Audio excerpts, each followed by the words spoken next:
네, 이번 한 주 뉴스를 깊이 있게 내다보는 시간입니다. 정치 기상도를 알아보는 정치예보관 강찬호 중앙일보 논설위원 모셨습니다. 어서 오세요. 네, 안녕하십니까. 예, 이번 주 정치 기상도부터 짚어보겠습니다. 총선이 23일 앞으로 다가왔고요. 공천이 거의 마무리가 됐습니다.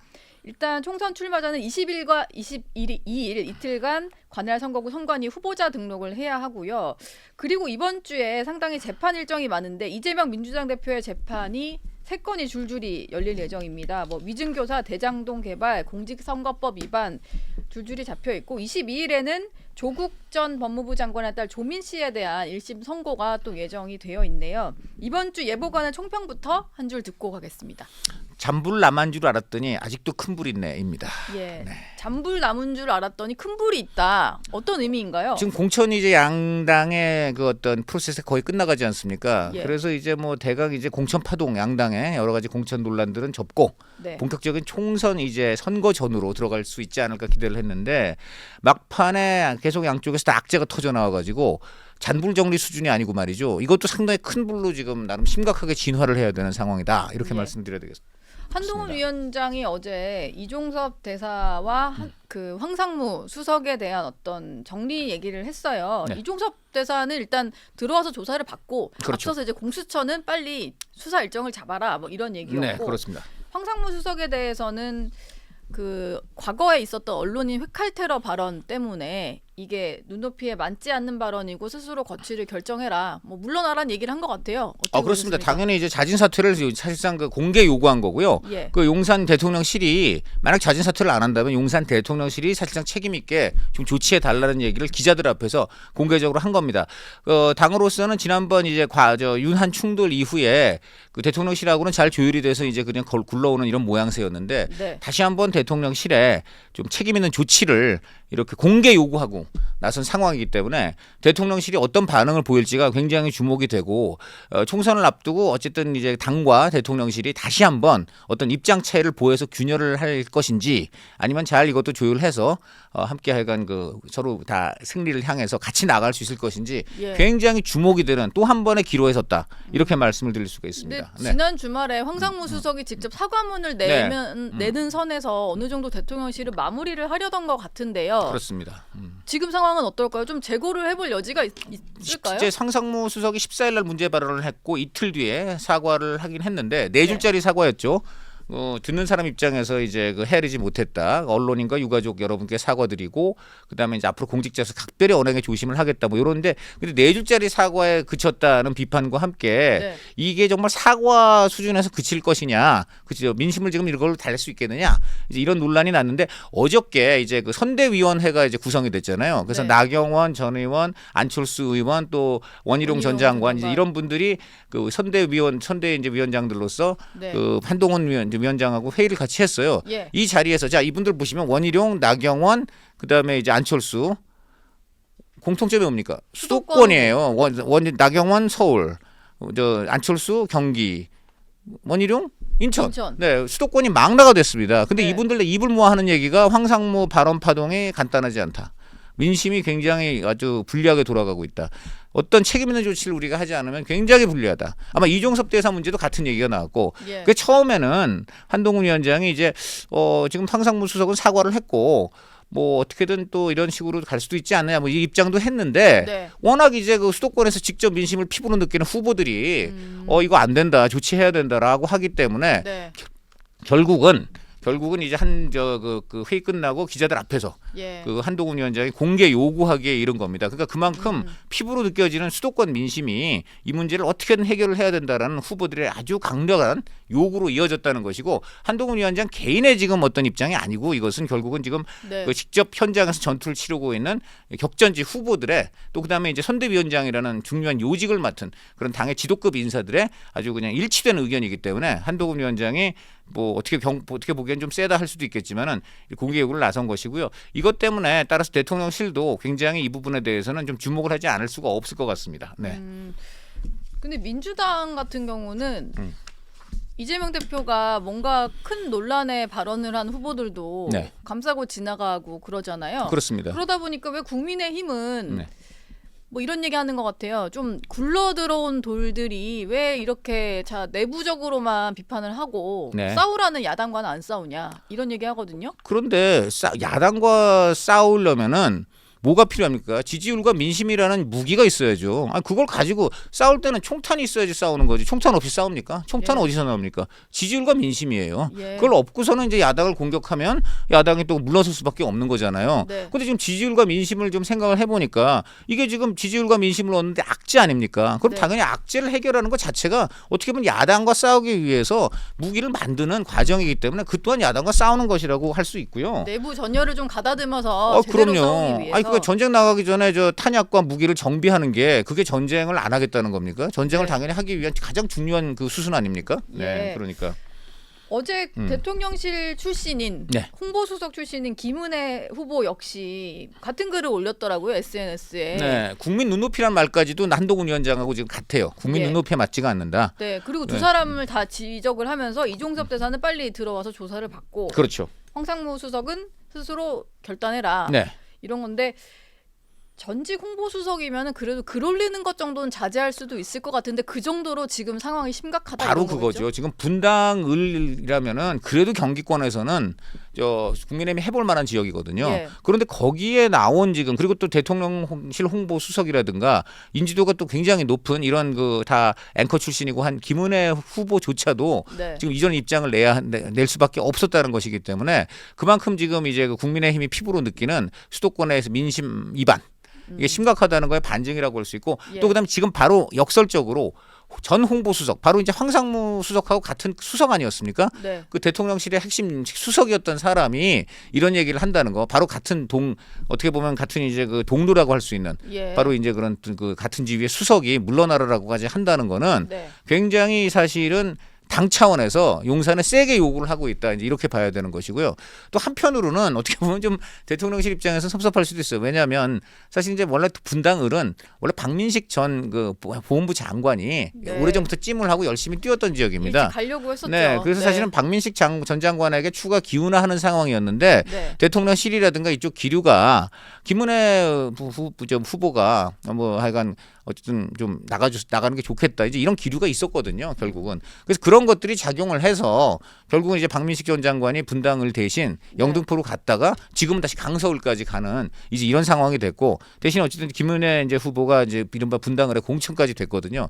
그런 상황에서 그러니까 어떻게 보면 용산에 상당히 이제 그런 후위를 입은 그런 공천을 받은 상황임에도 불구하고 이제 이런 어떤 그 발언을 하고 나섰기 때문에 용산 입장에서는 상당히 서운할 수도 있습니다. 하지만 네. 그럼에도 불구하고 지금 상황이 보통 심각한 것이 아니다라는 것이 현장에서 느끼는 그 후보들 입장이기 때문에 이제 이런 것들이 나왔고 그래서 결과적으로 본다면은 이게 정말 지금 조금 전에 그렇게 말씀하신 이게 그 용산에서 볼 때는 김은혜 후보까지 이렇게 얘기한 건 좀 정말 그렇다라는 생각이 든다면은 서운하다. 이것이 그렇지 뭐 서운하다 이렇겠죠. 그렇죠. 네. 그래서 그런 측면에서 아까 말한 대로 용산이 정말 이 부분을 어떻게 이제 대응할 것인가 굉장히 이제 귀추가 주목되는 것입니다. 네. 민주당 얘기도 좀 해볼게요. 민주당도 상당히 시끌시끌한 건 마찬가지고 그렇습니다. 공천 네. 자부도 계속되고 있는데 예. 이번에는 또 그냥 친문들이 승복하면서 넘어가는가 했던 문명 갈등이 또 다시 불거질 조짐인데 그렇습니다. 양문석 후보가 노무현 전 대통령 비하 발언을 했고 일단 본인이 사과는 했어요. 오늘 그렇습니다. 동아마을도 네. 간다고 하고요. 네.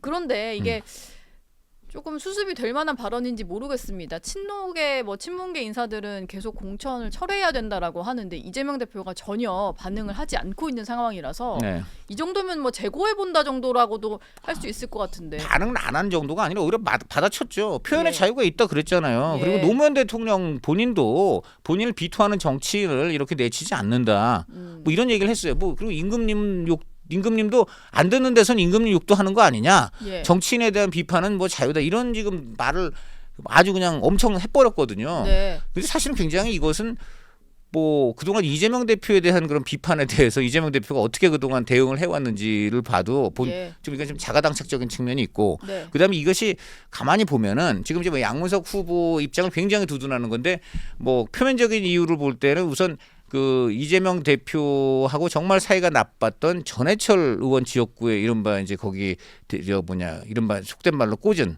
지금 네. 그런 그 자기 뭐 공천을 경선에서 했던 이겼습니다만. 뭐 그렇습니다만 네. 전략적 개딸들이라든가 이재명 대표 지지층이 전력을 다 밀었죠. 전력을 다 밀었고요. 일단 또 하위 평가 이런 것들이 좀 영향을 뭐 줬겠고요. 지금 사실은 이제 그 이재명 대표의 좀 주변을 아는 사람들은 딴 사람들은 몰라도 전해철 박용진만큼은 반드시 민주당에서만 떨어뜨릴 거다. 예. 그 본인의 잠재적 경쟁자이기 때문인 그렇기도 거죠. 하지만 악연이 워낙 크죠. 잠재적 경쟁자하고는 아마 이재명 대표는 보지 않을 거고요. 저 특히 전해철 의원의 경우에는 전 이제 이재명 대표가 이제 앞으로 바라보는 건 당 대표 차기 당 대표 한 번 더 하는 거하고 그다음 대통령 되는 거예요. 네. 근데 그런 가도에 전해철 의원이 걸림돌이 될 것 같지는 않을 거라고 보는 텐데 그런 측면보다는 어쨌든 간에 이제 그 친문 세력의 한 구심점이 된다는 거 그거 네. 하나. 그다음 둘째는 과거에 바로 경기도지사 2018년도에 경기지사를 본인이 나갈 때 역시 경기지사를 꿈꿨던 전해철 의원이 당시 막 출범했던 문재인 정권의 또 실세였기 때문에 예. 굉장히 그때는 전해철 의원 쪽에서 지금 친명들 다운 비슷한 짓을 많이 일을 많이 했어요. 아, 그러니까 그렇습니까? 예를 들어 예. 뭐 이런 지난 그때 얘기가 보면 경기도 의원들이 전해철 의원한테 충성 맹세를 해야 했다는 거예요. 왜냐하면 그때는 문재인 정부 초반이고 친문 실세니까 예. 거기에 나한테 줄 서라. 안 줄 서면 다음 지방선거 때 당신들 공천 재미없다.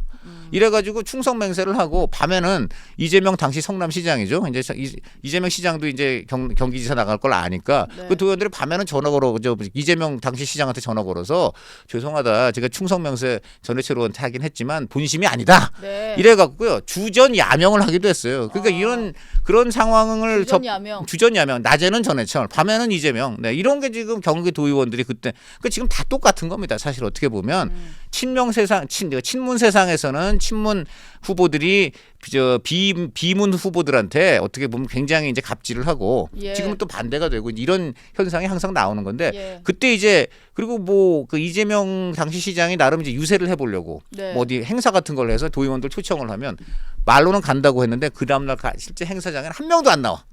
그러니까 근데 찍히면 죽는다. 어쨌든 예. 그게 다 남아가지고 그런 이제 게 상당히 권력을 그렇죠. 잡았을 때 그럼요. 다 그러니까 그런 앙금이 남아 있다고 볼 수밖에 없고 예. 박용진 의원 마찬가지로 경선을 했잖아요. 저 전당대회에서 어쨌든 간에 본인하고 그 최종 결선까지 가서 경쟁을 했잖아요. 네, 그렇죠. 그리고 그때 정말 당권 놓고 죽자 사자 싸운 거예요. 네. 그 어떻게 보면 사람들은 이제 그 국민의힘하고 민주당이 서로 엄청난 앙숙인 것 같지만 사실 둘 간의 관계는 상수입니다.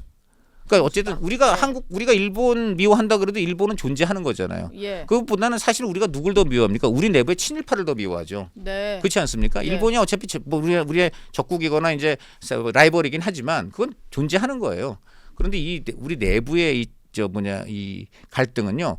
누가 누구 하나를 제거하지 않으면 그 내부의 권력을 가질 수가 없습니다. 그렇기 때문에 내부의 적이 더 어떻게 보면 가장 또 분노와 원한의 대상일 수도 있습니다. 그래서 예. 하여튼 그런 여러 것들이 작용됐기 때문에 그 하여간 이 나온 것이고 그래서 결론은 뭐냐면 지금 이제 이 양문석 후보를 이재명 대표가 싸고 도는 가장 큰 이유는 본질적인 거는 지금 이제 이 당은 더 이상 친노친문당이 아니다.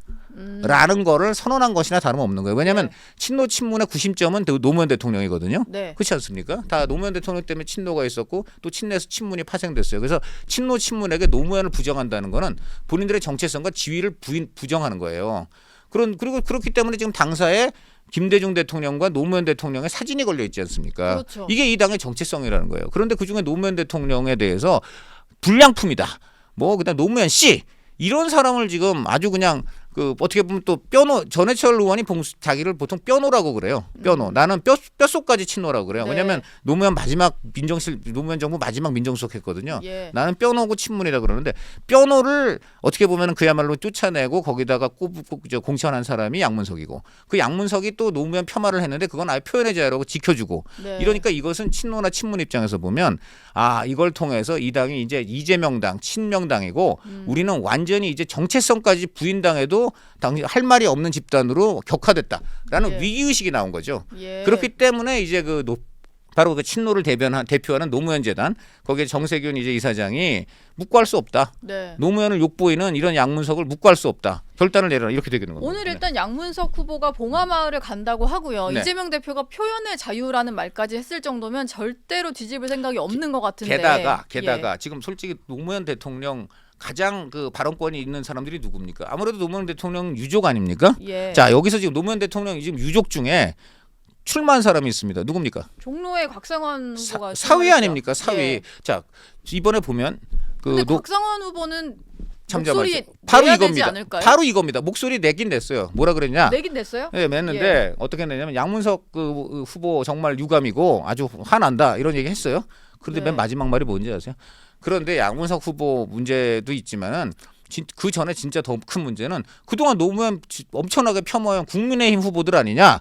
국민의힘 후보들부터 먼저 쳐내고 그런 거 한 사람들 그렇게 해야 된다 이렇게 했었어요. 예. 노무현 전 대통령 비하한 후보가 생각이 안 나는데 저는. 그러니까 노무현 대통령 노무현에 대해서 국민의힘이 옛날에 공격 많이 했죠. 예를 들어 뭐 홍준표가 예전에. 많이 했죠. 예. 그러니까 노무현 대통령에 대해서 정치적 공격을 국민의힘이 하는 건 당연한 거죠. 그건 당연한 거죠. 예. 상대방의 보스였기 때문에 당연한 건데 그러다 보면 또 이제 그 중에 약간 강경 성향인 분은 노무현 대통령의 어떤 좀 인간적인 측면이라든가 감정적 비판도 하죠. 그러니까 그런 네. 건 많이 있습니다. 예를 들어 대표적인 게 홍준표.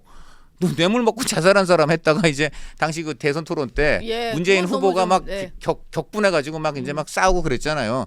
자, 뭐 그런 사람들이 있습니다. 근데 그거는 국민의힘이잖아요. 네. 반대로 그럼 저 뭐냐 그 민주당에서 뭐 박근혜나 이명박 대통령에 대해서도 막 인간적으로도 막 엄청 비판하잖아요. 그러니까 예. 그거는 당연한 거기 때문에 그걸 갖고 갑자기 꺼낸다는 게 우스운 얘기고요. 네. 그 얘기를 어떻게 사위가 그런 얘기를 합니까? 그 얘기는 사위가 오히려 조금 더 격앙된 표현을 쓸 줄 알았는데 되게 얌전하게 말하셨네요. 그거예요. 자, 그다음에 지금 봉화마을 간다 그러잖아요. 네. 자, 양문석 후보 이제 상식적으로 양문석 후보가 봉화마을 갔는데 문전 박대당하는 상황을 지금 어떤 그 각오하고 갔을까요? 저는 그렇게 보지 않습니다. 어느 정도 조율이 됐을 거라고 저는 보고 네. 결정적으로 곽상원 그러면 후보가 왜 사위니까 누구보다도 사실 뭐 정세균보다도 이광재보다도 사위가 가장 먼저 강경하게 나가야 되는 거 아닙니까? 어떻게 우리 그렇죠. 장인어른을 이렇게 할 수가 있냐고요. 예. 근데 그렇게 하지 않았습니다. 네. 전혀 양문석 조금 비판을 했지만 지금 양문석 욕하기 전에 국민의힘 후보들부터 우리가 정말 이거는 저 공격하고 공천 취소를 요구해야 된다 이런 얘기를 했어요. 이게 뭐라고 보십니까? 그것은 예. 결국 곽상원 후보가 종로에 공천되지 않았습니까? 자, 네. 근데 곽상원 후보가 종로에 어떻게 공천됐나요? 그 직전까지 그 종로에 나가겠다고 열심히 뛴 사람은 누굽니까? 바로 친노 이광재 전 의원 아닙니까? 네. 그런데 결국 민주당에서 결국 이광재 전 의원을 설득해가지고 훨씬 험지라고 할 수도 있는 분당 그것도 안철수 후보한테 가서 붙어라 의원한테 가서 붙어라 네. 해갖고 분당 갑갔잖아요. 그리고 그 종로까지 양보까지 얻어내 줬지 않습니까? 그러고서는 곽상원 후보한테 공천을 준 거 아니에요? 자, 곽상원 후보 입장이 왜 그런가를 미루어 짐작할 수도 있지 않을까 하는 대목이 이겁니다. 그리고 네. 그렇기 때문에 곽상원 후보의 입장이 그렇다면은 결국 곽상원 후보의 장모이시고 또 노무현 대통령의 이제 바로 부인이신 권양숙 여사가 있는 봉화마을이 네. 어떠한 그 양문석 후보가 찾아갔을 때 어떠한 모양을 보여줄까 짐작이 될 수가 있지 않겠어요? 네. 예. 네. 뭐 이렇게 좀 마무리를 하려고 하지 않을까 민주당 양문석 후보는 오늘 그런 그리고 생각이 또 들고. 눈을겨 본다면은 노무현 재단이 또 입장을 어저께 냈는데 거기 내용을 보면 처음에는 노무현 재단 정세균 이사장이 아까 묵고할 수 없다. 예. 노무현을 욕보이고 이런 사람을 당에서 결단을 촉구한다고 했어요. 공천 취소하라는 얘기였죠. 근데 네. 어저께 보니까 계속해서 그 양문석 그 후보의 맹공을 하되 맨 마지막 문장은 보니까 앞으로 지켜보고 주시하겠다는 톤이었습니다. 네. 지켜보고 주시하겠다. 네, 네. 일단 양문석 후보는 그렇고요. 정봉주 전 의원의 공천이 취소되면서 네. 경선을 또 추가로 치르게 된 곳인데 네. 박용진 의원은 계속해서 도전을 하겠다는 입장이고 원래 이재명 대표가 이런 얘기도 했어요. 1등이 문제가 됐다고 해서 차점자가 우승자가 되지 않는다. 네. 왜냐하면 기자들 입장에서는 둘이서 결선까지 가가지고 네. 정봉주 의원이 사실 따지고 들자면은 데이터상으로는 졌는데 네.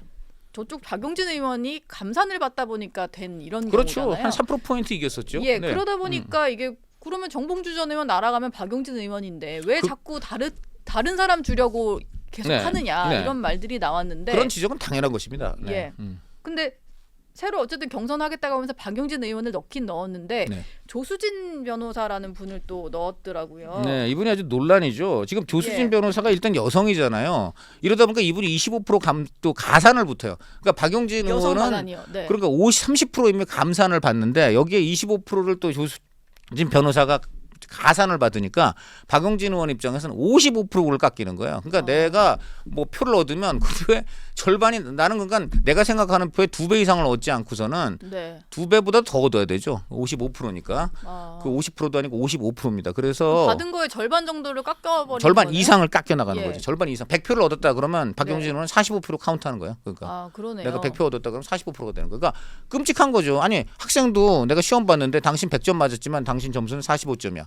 잃어버리면 어떻겠습니까? 학생 네. 심정이 그런 건데 이 조수진 변호사가 이제 우여곡절 끝에 이제 이분이 됐는데 이것도 참 희한해요. 왜냐하면 전에는 이 직전까지는 원래 한민수 대변인이 지금 그 공천이 될 거라는 얘기가 많았잖아요. 여기 꽤 많은 인물들이 좀 나왔었죠. 신청을 했더라고요. 그런데 대표적으로 한민수 대변인이 거론됐는데 이분이 거의 뭐 이재명 대표하고 한 몸이라고 싶을 정도로 굉장히 이재명 대표를 오랫동안 이렇게 보필하고 수발을 한 사람입니다. 그래서 친명 중에서 찐명이라고 할 수 있는데 최측근이라고 할 수 있는 사람 중에 하나죠. 네. 자 그러다 보니까 이제 이분이 거의 되라보다 했는데 돌연 조수진 변호사 이분이 됐습니다. 근데 이분의 이력 중에 두 가지가 지금 눈에 띄어요. 지금 민변 사무총장 출신으로 이정희 전 통합진보당 대표의 보좌관이었다는 거야. 아. 그러니까 그렇군요. 네. 조수진 의원이랑 헷갈리실까봐 좀 정리를 해드리면 그렇죠. 조수진 변호사라는 분이 또 있습니다. 네. 알릴레오 북스 그렇죠. 방송을 진행해서 유시민 전 이사장이랑 같이 그렇죠. 방송하던 화면으로는 다들 좀 낯이 익으실 것 같아요.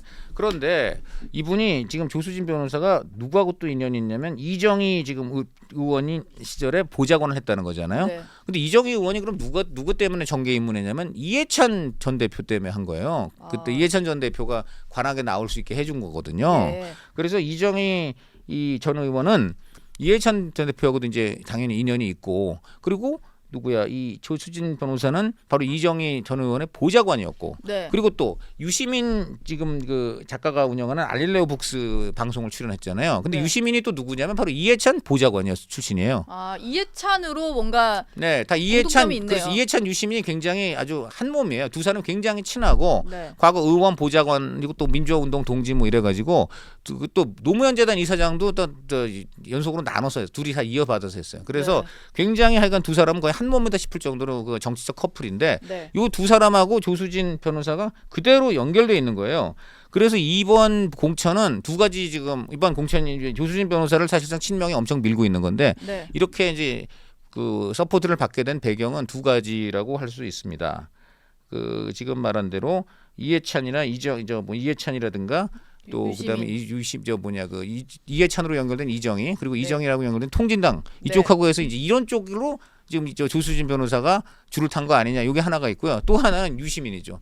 유시민 이분 본인이 이제 알릴레오 하면서 이해찬과 연결돼 있지만 또 조수진하고는 또 이제 연을 맺게 됐는데 네. 지금 유시민 이분이 제가 보니까 찐명 중에 찐명이에요. 그러니까 이분 아시다시피 나와가지고는 여기저기서 지금 뭐 그 이재명 대표의 좀 어떤 뭐라 그럴까 굉장히 이제 일반적 통념적으로는 이해할 수 없는 여러 가지 일들이 있었잖아요. 네. 근데 그때도 적극 옹호를 해주고 그 다음에 심지어는 그 이재명 대표가 부산에서 이제 이른바 칼을 맞은 사건이 있었지 않습니까? 네. 그때 유시민 씨가 어디 나와가지고 그게 그날 밤 자기가 잠을 이루지 못했다. 아, 그 정도로요? 걱정돼가지고. 아. 그러니까 확실하게 이재명 대표를 옹호하고 또 개인적으로 이재명 대표에 이렇게 정말 애정도 표현을 한 거죠. 네. 자 그렇기 때문에 왜 이 조수진 변호사가 돌연 공천이 됐는가? 이 유시민 공천이 된 건 아니고요. 공천이 경선 제가 대상에 들어간 이게 거죠? 정말 말을 제가 큰 실수를 했는데요. 네. 너무 지금 그 조수진 변호사의 그 승리 가능성이 높다 보니까 예. 저는 이제 제가 말이 헛나왔습니다. 근데 말이 헛나온 이유가 꼭 말이 진짜 그냥 헛나온 것인가 하는 생각도 들 정도입니다. 그러나 물론 당연히 제가 그 실수한 것이고요. 예. 공천이 아니고 경선을 지금 합니다. 경선 후보로 올라와 있는 상황이다 말씀을 드리는데 경선 결과가 나오면 또 네. 여러 가지 말들이 나오지 않을까 싶네요. 네. 55%의 감산을 안고 가야 되는 그러니까 박용진 쉽게 말하면 의원이다 보니. 어떤 의미에서는 100점 만점인데 조수진 이분은 아까 말한 대로 박용진 의원이 어떻게 45점 아래로만 안 맞으면 돼요. 그러니까 어떻게 보면 박용진 의원이 100점을 맞는다 그래도 네. 뭐 그런 심이 되는 거죠. 그렇게 되겠네요. 되는, 네. 예, 알겠습니다. 정치예보관과는 여기서 마무리하도록 하겠습니다. 오늘 고맙습니다. 고맙습니다.